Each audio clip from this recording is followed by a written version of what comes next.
Alejandro Salazar jamás imaginó que la reunión más importante de su carrera terminaría destruyendo todo lo que creía saber sobre su pasado. Era uno de los empresarios más ricos de España, dueño de un imperio inmobiliario valorado en miles de millones de euros. Los periódicos hablaban de sus negocios, las revistas hablaban de su fortuna, pero nadie hablaba de la única persona que jamás había conseguido olvidar. Valeria Navarro, la mujer que había amado con todo su corazón, la mujer que desapareció de su vida 5 años atrás sin dar ninguna explicación. Durante años, Alejandro se convenció de que ella lo había abandonado, que había elegido a otro hombre, que todo lo que habían vivido juntos había sido una mentira. Pero aquella mañana, mientras recorría uno de los edificios corporativos de su empresa en Madrid, algo llamó su atención. Una mujer embarazada limpiaba el suelo del vestíbulo principal. Llevaba un uniforme sencillo. Sus manos estaban desgastadas por el trabajo. Su rostro reflejaba agotamiento. Y cuando levantó la mirada, el corazón de Alejandro se detuvo. Era Valeria, su primer amor. La mujer que nunca pudo olvidar, y estaba embarazada. Durante varios segundos, ninguno de los dos fue capaz de pronunciar una sola palabra. El pasado acababa de regresar, pero lo que Alejandro aún no sabía era que aquella mujer llevaba años ocultando un secreto capaz de cambiar sus vidas para siempre. Porque el bebé que crecía en su vientre no pertenecía a ningún otro hombre, era suyo. Y la razón por la que desapareció de su vida estaba relacionada con una traición tan cruel que destruiría a personas muy poderosas. Madrid llevaba días bajo un cielo de plomo cuando Alejandro llegó al edificio Torres Meridional a las 9:15 de la mañana. Su chofer aparcó el coche frente a la entrada principal y él bajó sin esperar ayuda, con el maletín bajo el brazo y la mirada fija en el móvil. Tenía 4 reuniones antes de mediodía y una conferencia con inversores alemanes a las 3 de la tarde. No había dormido más de 4 horas. Nunca dormía más de 4 horas. Así era su vida desde hacía 5 años. Desde que aprendió que entregarse al trabajo era la única forma de no pensar en ella. El vestíbulo del Torres Meridional era amplio, moderno, revestido de mármol blanco con vetas grises que Alejandro mismo había elegido cuando reformó el edificio 3 años atrás. Era uno de los inmuebles del que más orgulloso se sentía. 19 plantas, fachada acristalada, vistas al retiro. Un proyecto que había costado 42 millones de euros y que ahora valía casi el doble. Cada detalle de ese edificio llevaba su firma. Cada decisión había pasado por él. Era el tipo de obra que le recordaba por qué había sacrificado todo lo demás. Cruzó la entrada con paso decidido, saludó con un gesto al vigilante de seguridad sin detenerse, y entonces la vio. Estaba de rodillas junto a la recepción, fregando el suelo con movimientos lentos y cuidadosos. Llevaba un uniforme azul marino con el logotipo de la empresa de limpieza bordado en el pecho, el pelo recogido en una coleta descuidada.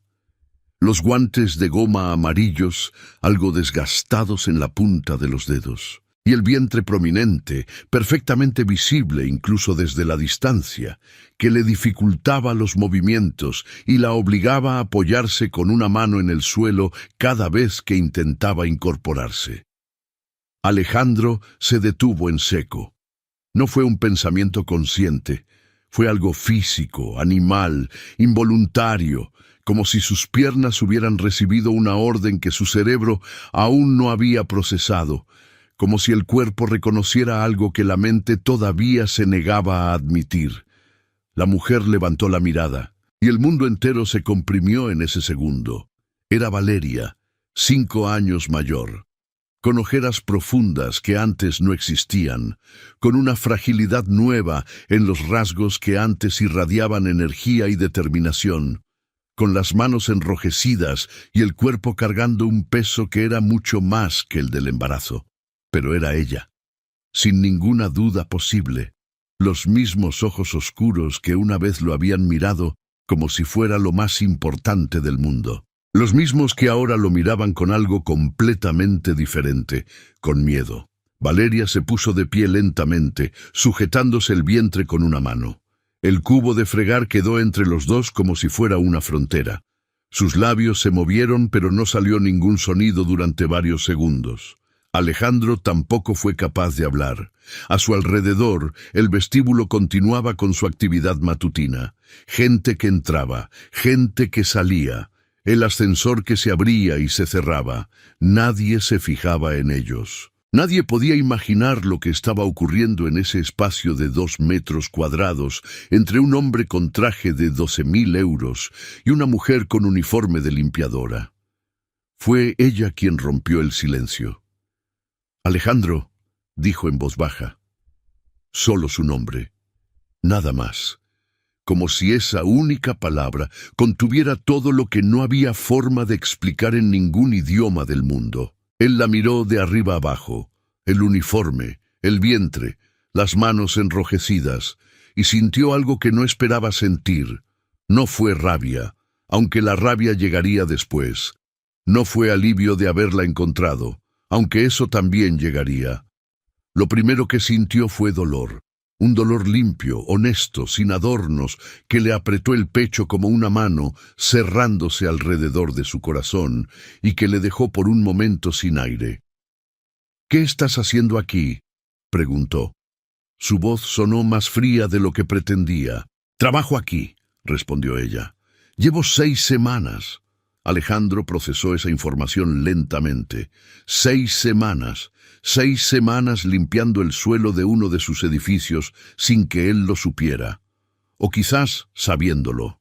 Quizás sabiendo perfectamente a quién pertenecía ese edificio y eligiendo presentarse allí de todas formas. Quizás porque necesitaba el dinero y no le quedaban más opciones. «¿Cuándo sales?», preguntó. Valeria frunció ligeramente el ceño, como si la pregunta la sorprendiera. «A las 2. Espérame en la cafetería de enfrente», dijo él. «La del nombre del pintor. Estaré allí a las 2:15». No esperó respuesta. Siguió caminando hacia los ascensores con la misma seguridad de siempre, aunque por dentro nada en ese momento era seguro ni predecible ni estaba bajo su control. Pulsó el botón de la planta 14 y observó su propio reflejo en las puertas metálicas cerradas. Tenía el semblante tenso, la mandíbula apretada, los ojos sin expresión reconocible.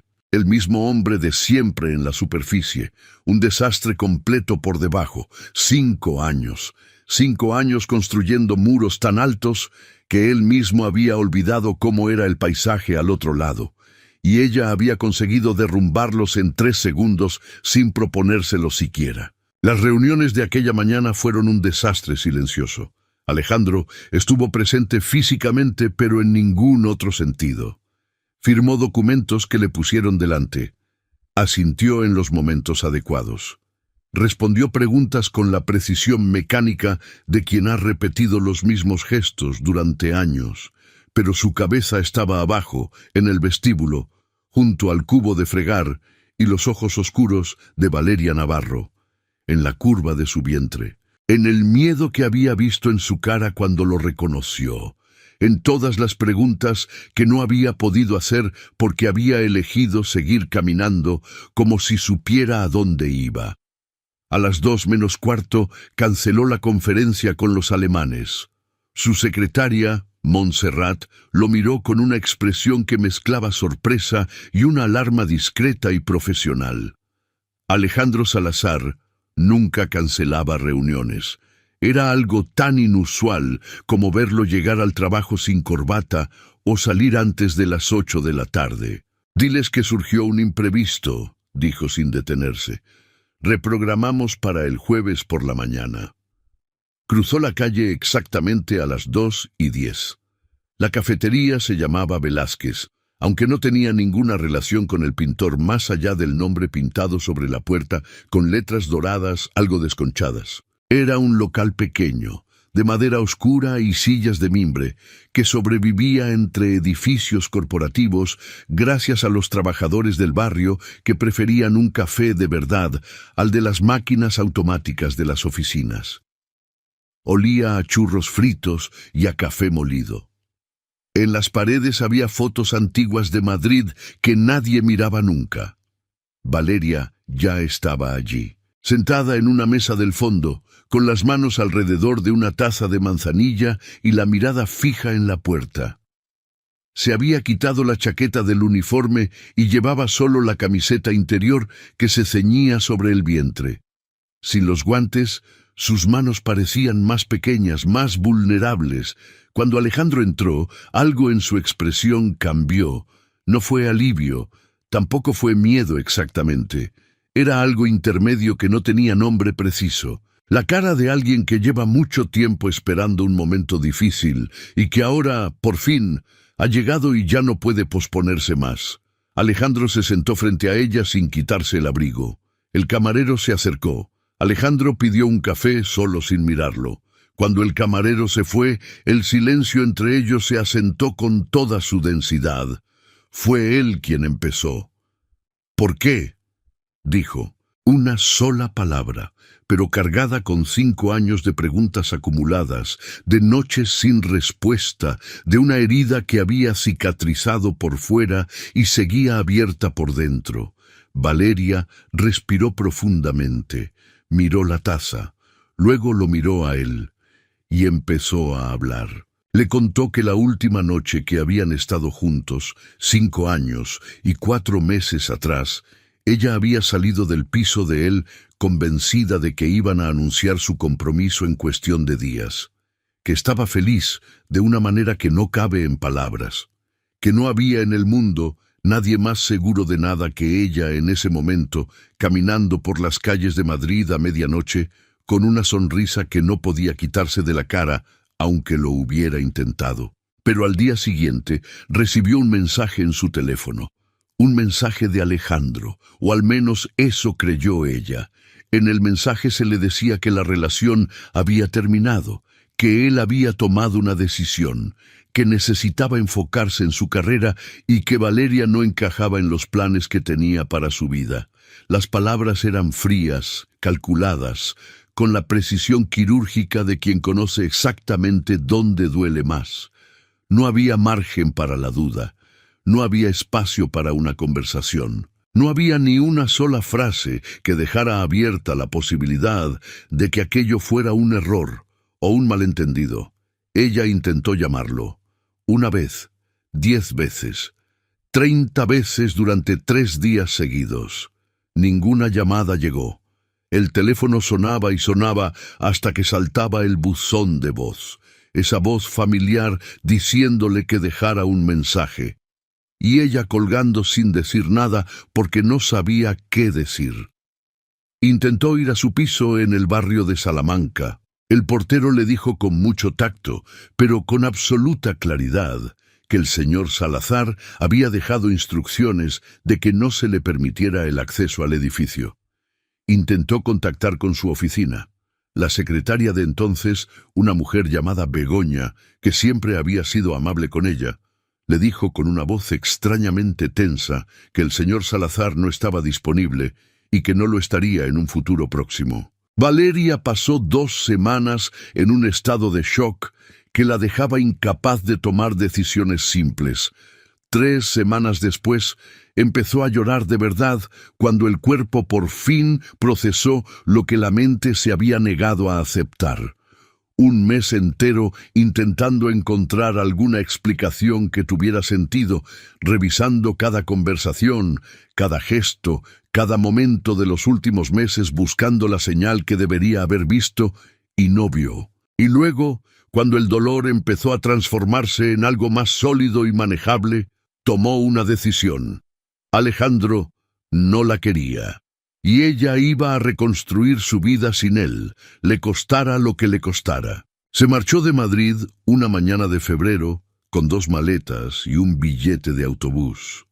Se instaló en Málaga, donde tenía una tía que le ofreció una habitación sin hacer preguntas. Encontró trabajo en una empresa de construcción como delineante. Intentó seguir adelante con la misma determinación silenciosa que siempre había sido su forma de enfrentarse a las cosas difíciles.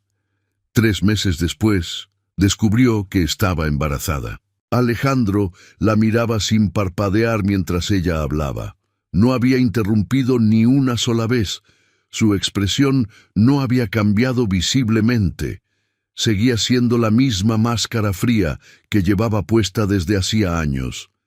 Pero por dentro algo estaba ocurriendo que no tenía nombre exacto, algo parecido a que el suelo se abriera despacio bajo sus pies, con esa lentitud que hace el daño peor porque uno no sabe cuándo va a terminar la caída. «Yo nunca te envié ese mensaje», dijo cuando ella terminó. Valeria lo miró a los ojos durante un momento. «Lo sé», respondió en voz baja. «Lo supe mucho después». «¿Cómo lo supiste?» Ella dudó un momento, como si aún estuviera organizando las palabras. «Porque encontré a alguien que estaba allí». Y entonces le explicó lo que había descubierto apenas 8 semanas antes, cuando regresó a Madrid buscando trabajo tras quedarse sin empleo en Málaga, y se encontró por casualidad con una antigua conocida.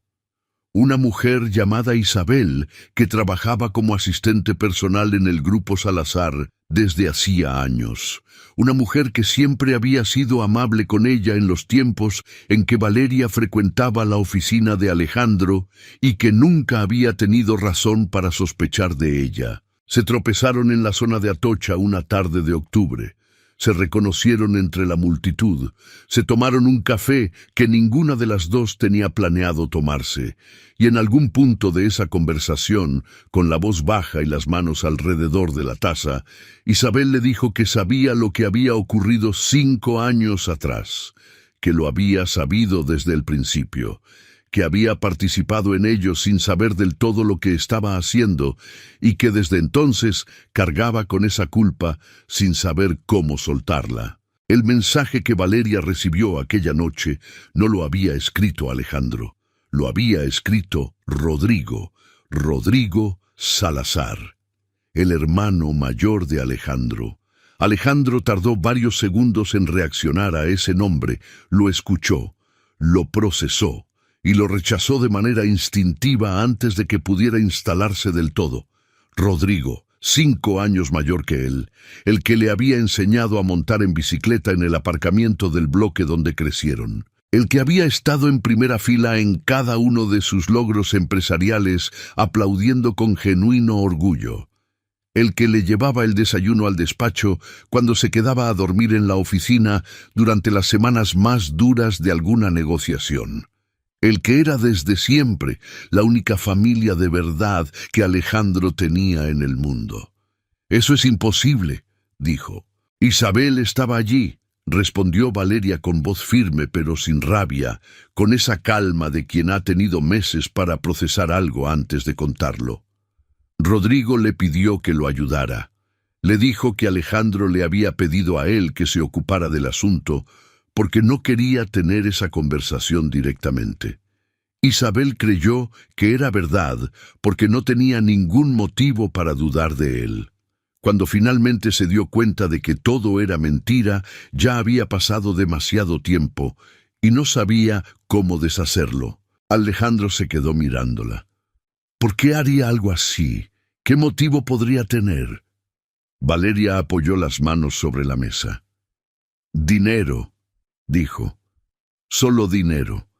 La razón era más prosaica y más devastadora de lo que cualquier historia de traición podría anticipar. No tenía que ver con sentimientos de Rodrigo hacia Valeria. No era celos.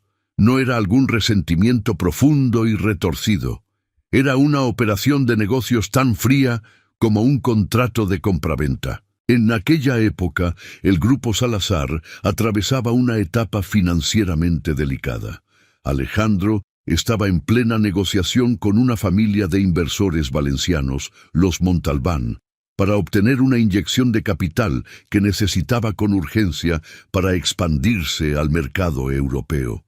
Los Montalbán tenían una hija, se llamaba Carmen, y la condición implícita, nunca dicha en voz alta, pero perfectamente entendida por todos los que se sentaban en esa mesa de negociaciones, era que una alianza matrimonial entre las dos familias consolidaría la operación de una manera que ningún contrato podría garantizar. Rodrigo lo sabía que mientras Alejandro estuviera con Valeria, esa alianza era imposible. Y sabía que Alejandro nunca sacrificaría a Valeria voluntariamente por ningún negocio del mundo. Así que actuó sin consultárselo, con la meticulosa frialdad de alguien que ha decidido que los negocios tienen prioridad sobre cualquier otra consideración, incluida la felicidad de su propio hermano, incluida la vida de una mujer que no le había hecho ningún daño. Alejandro no dijo nada durante un tiempo que Valeria no fue capaz de medir. El local continuaba con su ruido de fondo habitual, la máquina de café, las conversaciones ajenas que llegaban en fragmentos incomprensibles, la lluvia que había empezado a golpear el cristal del escaparate con una constancia gris y monótona. Cuando habló, su voz sonó diferente, más profunda, más quieta, como algo que viene de muy adentro. ¿Y el bebé? Valeria lo miró directamente a los ojos. «Es tuyo», dijo. No lo dijo como una acusación, no lo dijo con el dramatismo de una revelación calculada para causar impacto. Lo dijo con la sencillez absoluta de quien lleva meses ensayando esas dos palabras en la oscuridad de una habitación, y finalmente las pronuncia sin saber con certeza qué ocurrirá después, pero sabiendo que ya no puede seguir sin decirlas. Alejandro apartó la mirada hacia la ventana. La lluvia caía con más fuerza. En la calle los paraguas se abrían y los abrigos se apretaban y todo el mundo tenía algún sitio a donde ir. «¿Cuánto te falta?», preguntó. «10 semanas», respondió ella. Él asintió despacio. Se levantó, sacó la cartera, dejó un billete sobre la mesa sin mirar el importe y se puso de pie con los movimientos controlados de quien necesita que algo en ese momento sea controlado. «Voy a necesitar tiempo para procesar todo esto», dijo, «pero quiero que sepas que no te voy a dejar sola, independientemente de todo lo demás». Valeria no respondió. Lo observó caminar hacia la puerta. Y cuando él salió a la calle y desapareció entre los paraguas y los abrigos, y el ruido sordo de Madrid bajo la lluvia, ella apoyó la frente sobre las manos unidas y cerró los ojos. Aquella noche, Alejandro llegó al ático que tenía en el barrio de Salamanca y se sirvió un vaso de whisky que no llegó a beber. Se quedó de pie frente a los ventanales, mirando las luces de la ciudad extenderse hacia todos los puntos cardinales, con el vaso en la mano y la mente recorriendo 5 años de decisiones tomadas sobre una mentira. Cada una de esas decisiones había parecido razonable en su momento. Cada una había tenido su lógica, y toda esa lógica se había construido sobre algo que no existía. Se acordó de la mañana en que la buscó por primera vez. Había ido al piso donde ella vivía y encontró la puerta cerrada. Los vecinos del rellano le dijeron que la chica del cuarto se había marchado hacía unos días. No sabían a dónde.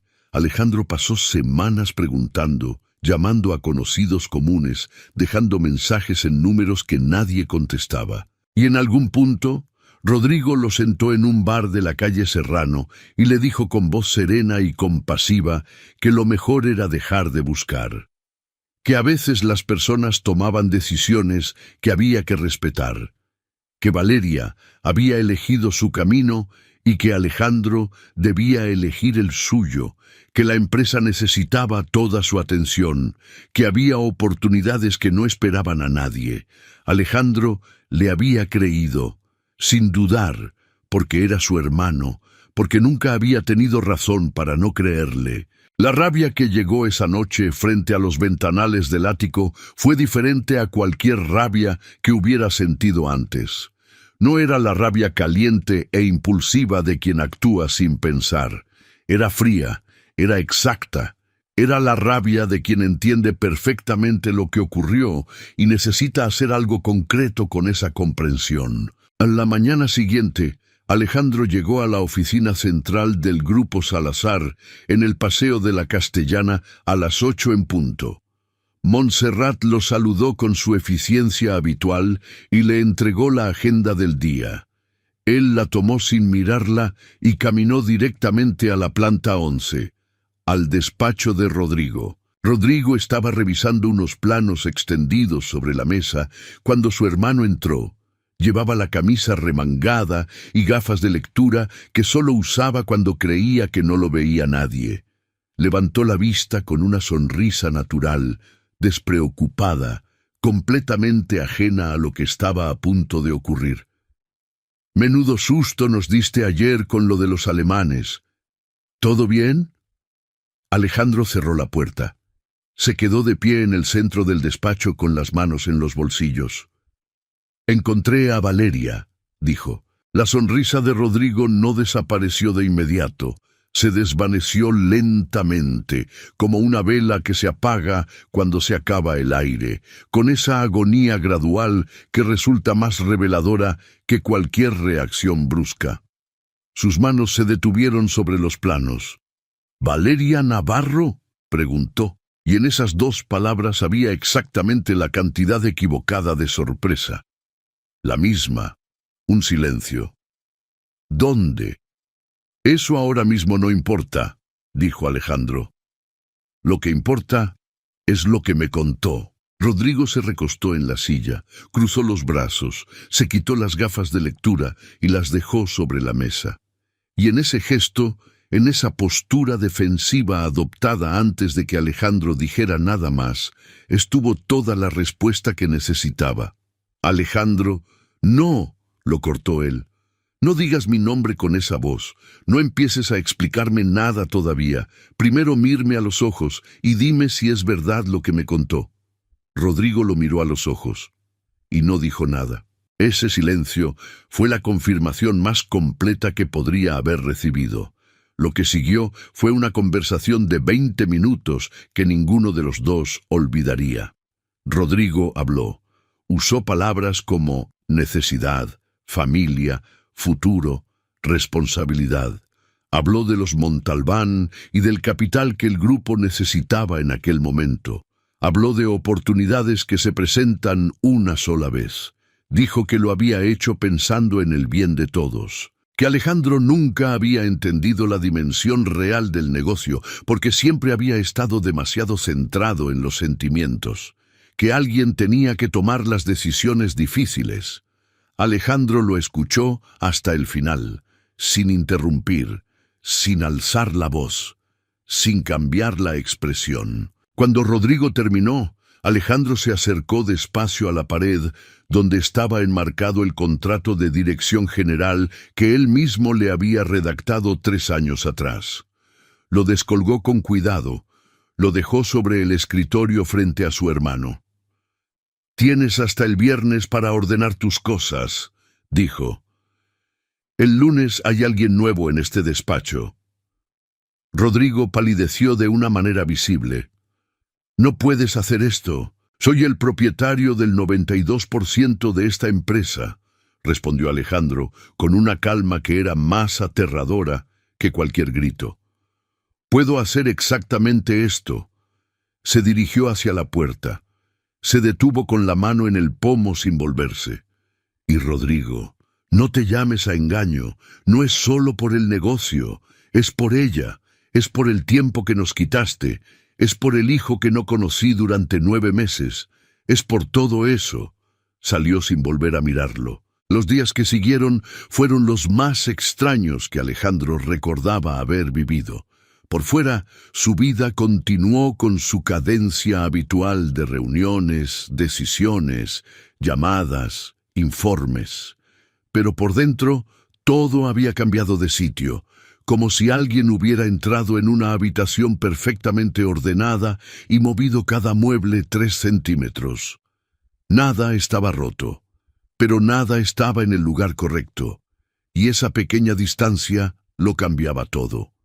Llamó a Valeria al día siguiente. Ella contestó al tercer tono con una voz cautelosa que reconoció como la voz de alguien que todavía no sabe qué esperar. «Quiero que dejes el trabajo de limpieza», dijo él sin preámbulos. «Alejandro, no te estoy pidiendo que vuelvas conmigo», aclaró. «No te estoy pidiendo nada que no quieras dar. Solo te estoy diciendo que no tiene ningún sentido que estés fregando suelos con 8 meses de embarazo cuando yo tengo los medios para que eso no ocurra». Un silencio. «No quiero tu dinero. Es el dinero de tu hijo», respondió él, «que también es mío. Necesito pensarlo». «De acuerdo», dijo él. «Piénsalo esta noche.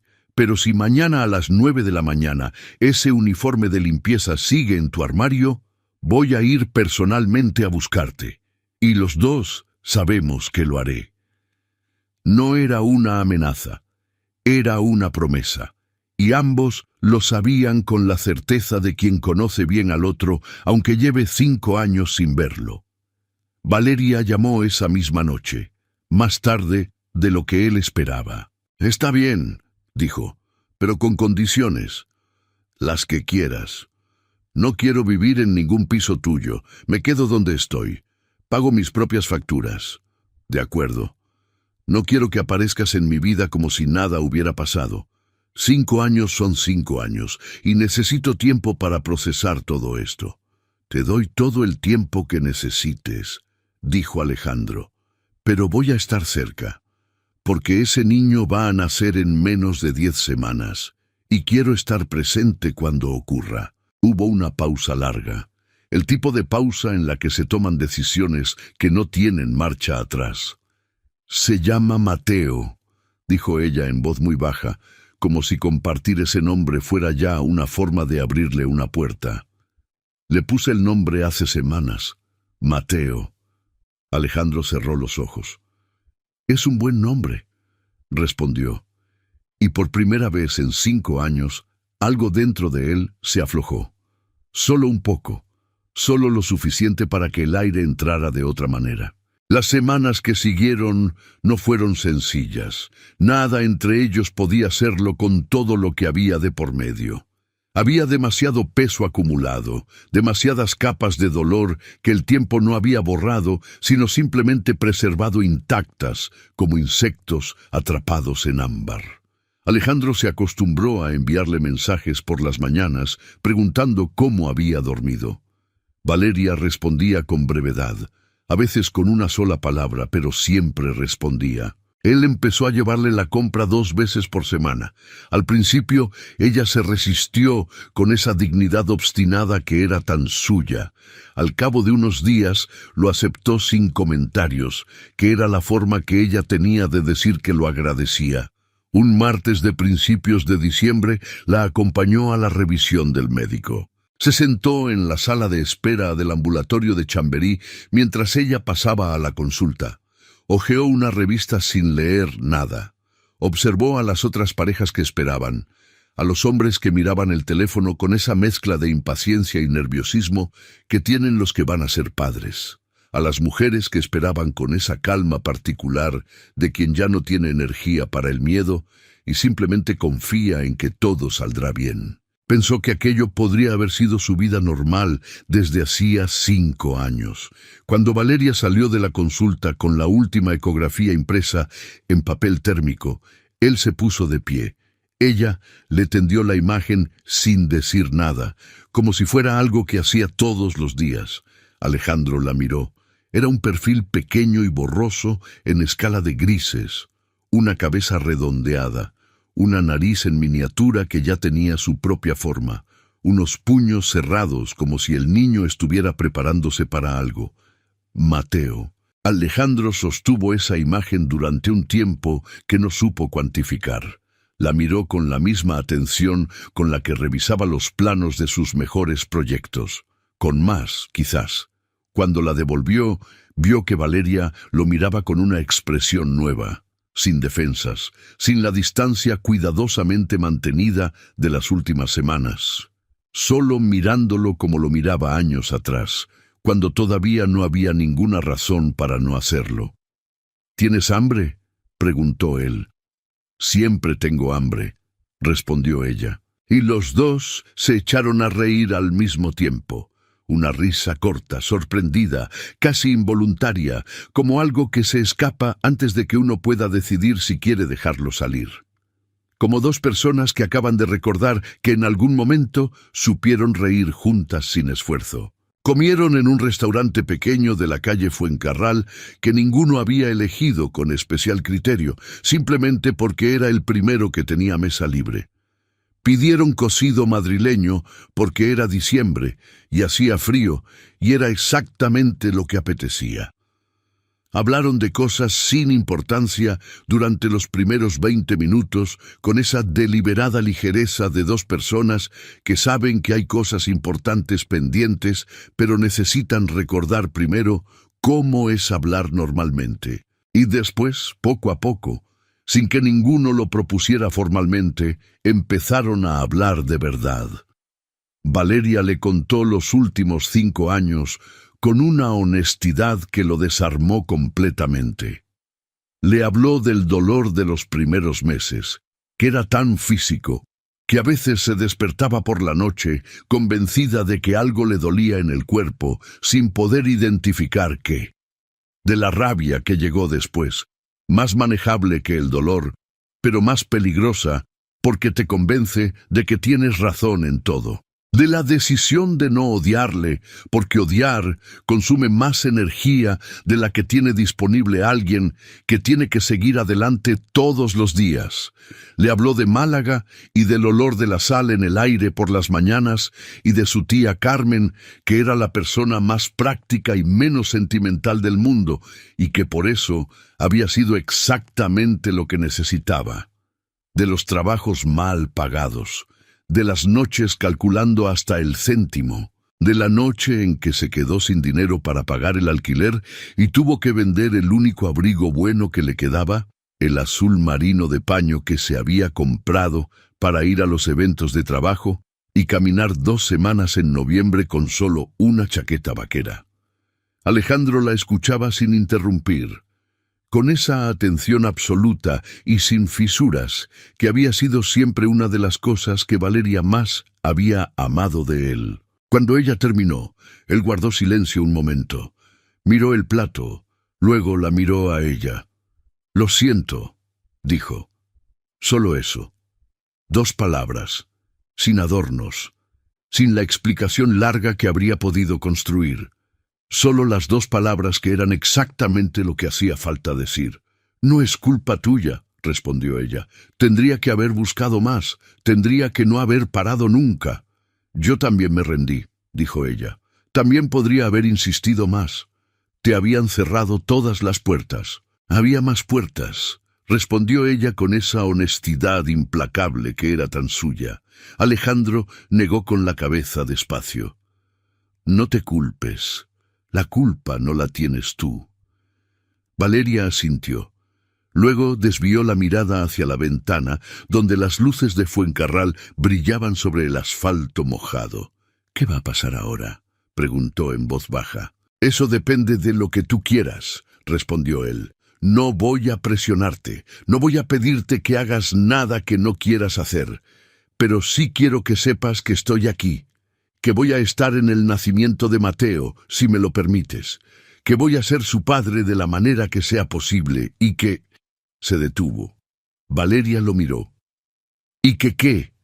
Alejandro la miró directamente, sin apartar los ojos. «Que todavía te quiero, que nunca dejé de quererte, aunque me convencí de que lo había conseguido, y que si algún día decides darme otra oportunidad, no voy a desperdiciarla.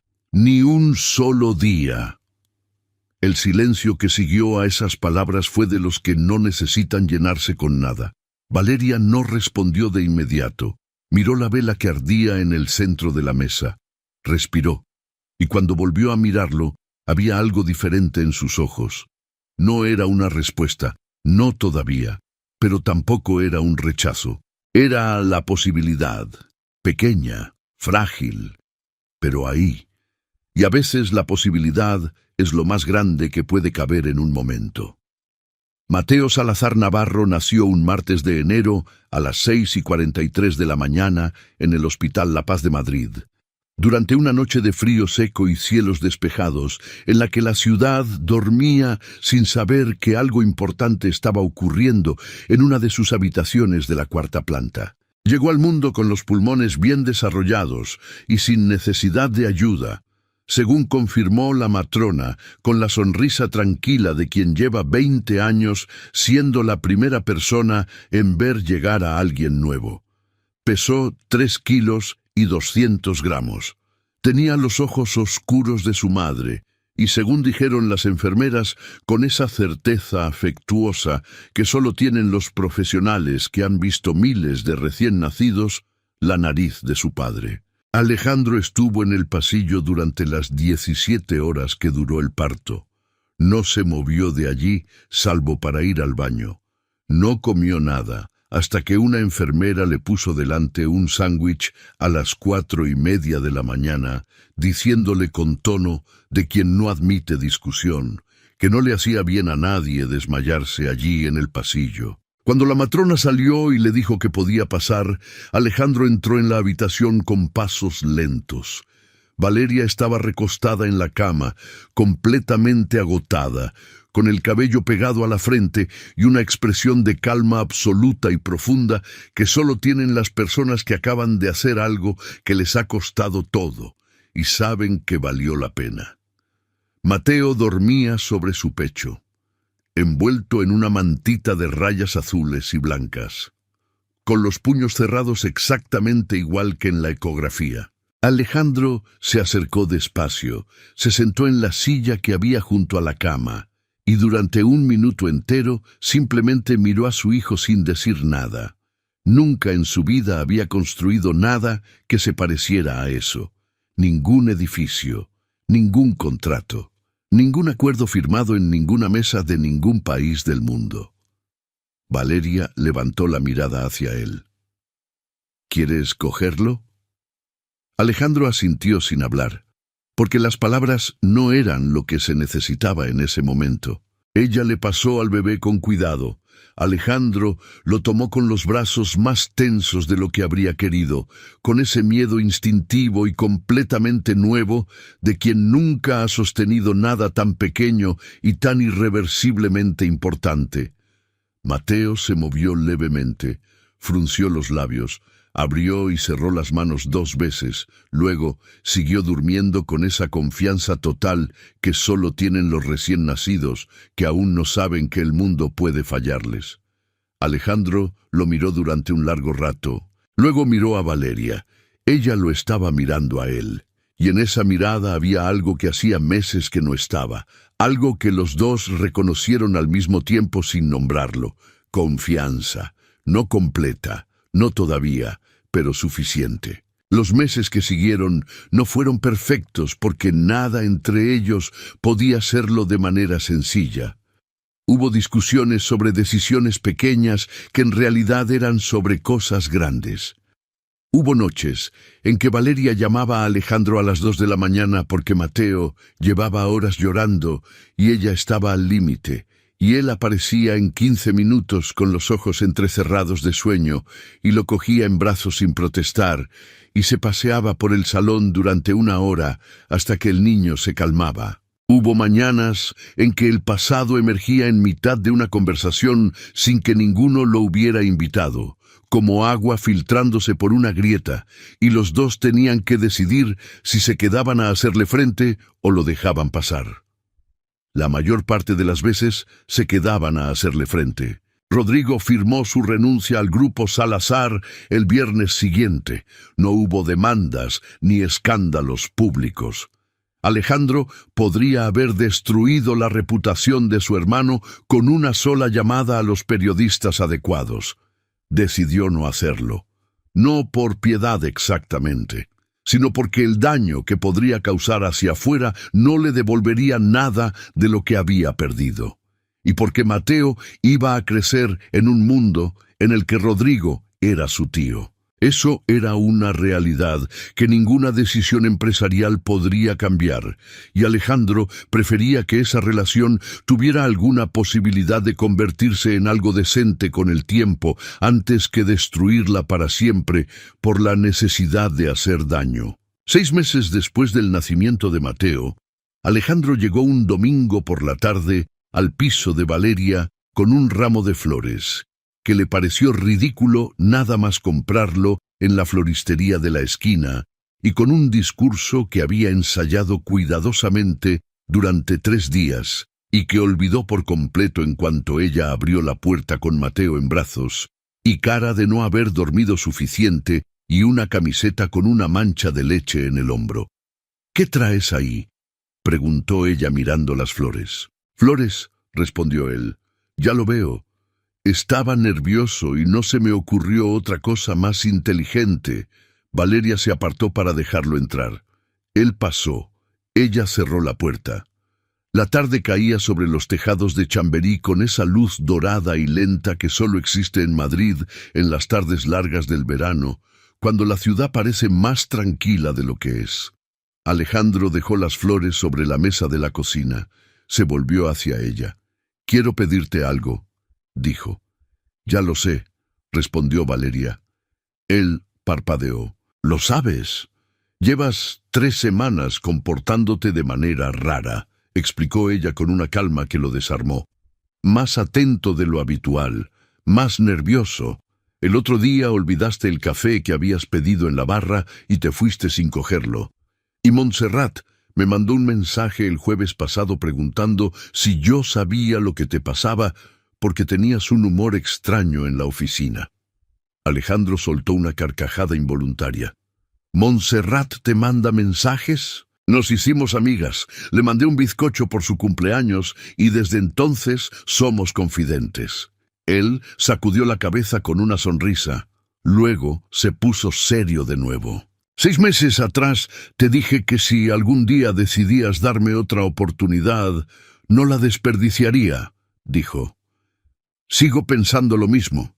Sé que hemos pasado por demasiado. Sé que hay cosas que no se olvidan aunque se perdonen.